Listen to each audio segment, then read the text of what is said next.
നിങ്ങളുടെ favourite shows ഇനി ഒരിക്കലും മിസ്സാവില്ല. ഇപ്പോൾ C5-ലൂടെ കാണും നിങ്ങളുടെ ഫേവറേറ്റ് ഷോസ് തികച്ചും സൗജന്യമായി.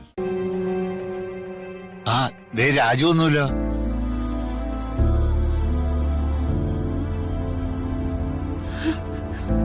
മോനെ മോനെ നിനക്കൊന്നും പറ്റിയില്ലല്ലോ.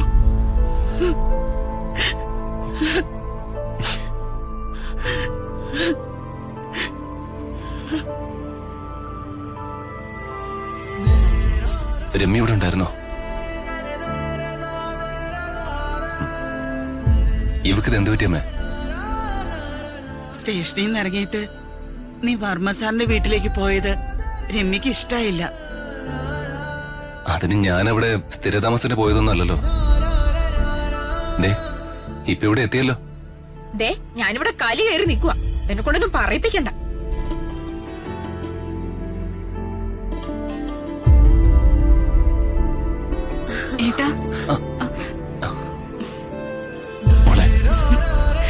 മോളെ ഞാൻ എന്ത് പറഞ്ഞാ സമാധാനിപ്പിക്കേണ്ട? ഞാൻ കാരണം നിന്റെ കല്യാണാലോചന. വേണ്ട, ഏട്ടനൊന്നും പറയണ്ട. സംഭവിക്കാനുള്ളതൊക്കെ സംഭവിച്ചു. അതെനിക്ക് വിധിച്ചിട്ടില്ല, അത്രേ ഉള്ളൂ. എനിക്കതിൽ പ്രയാസമൊന്നുമില്ല. മോളെന്നോട് ക്ഷമിക്കണം. അയ്യോ ഏട്ടാ, എനിക്ക് വിഷമമൊന്നുമില്ലെന്നോ ഞാൻ ഏട്ടനോട് പറഞ്ഞില്ലേ? പിന്നെന്തിനാ ഏട്ട സങ്കടപ്പെടുന്നേ?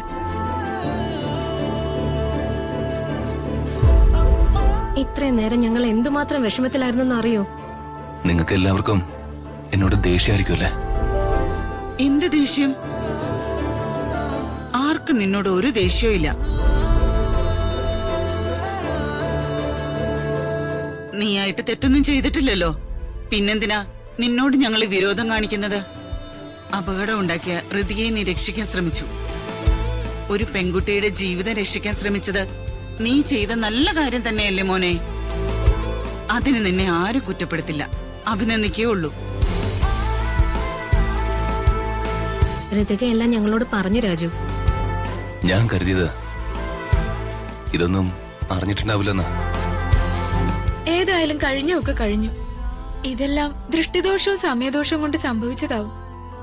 ഇല്ലെങ്കിൽ ചെയ്യാത്ത കുറ്റത്തിന് സ്റ്റേഷനിൽ കയറേണ്ടി വരില്ലായിരുന്നല്ലോ. രാധമ്മേ, ആരതി ഒഴിഞ്ഞ് രാജുവിനെ സ്വീകരിക്കേ. എന്തെങ്കിലും ദോഷങ്ങൾ അവശേഷിക്കുന്നുണ്ടെങ്കിൽ അതങ്ങ് മാറട്ടെ. അത് മോള് പറഞ്ഞു ശരിയാ.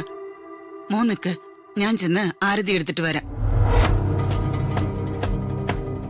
എല്ലാത്തിനും കാരണം ആ ഋതികയാ. രമ്യ, നീ എന്തിനാ വെറുതെ കുറ്റം പറയുന്നത്? വർമ്മ സാറിനെ കാണാൻ പോയത് എന്റെ ഇഷ്ടപ്രകാരം.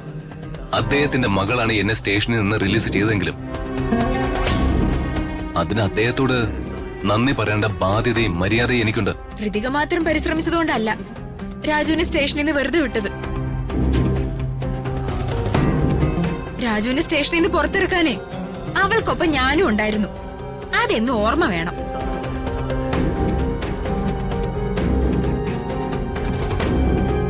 അത് ഞാൻ മറന്നിട്ടില്ല, ഞാൻ മറക്കൂല്ല.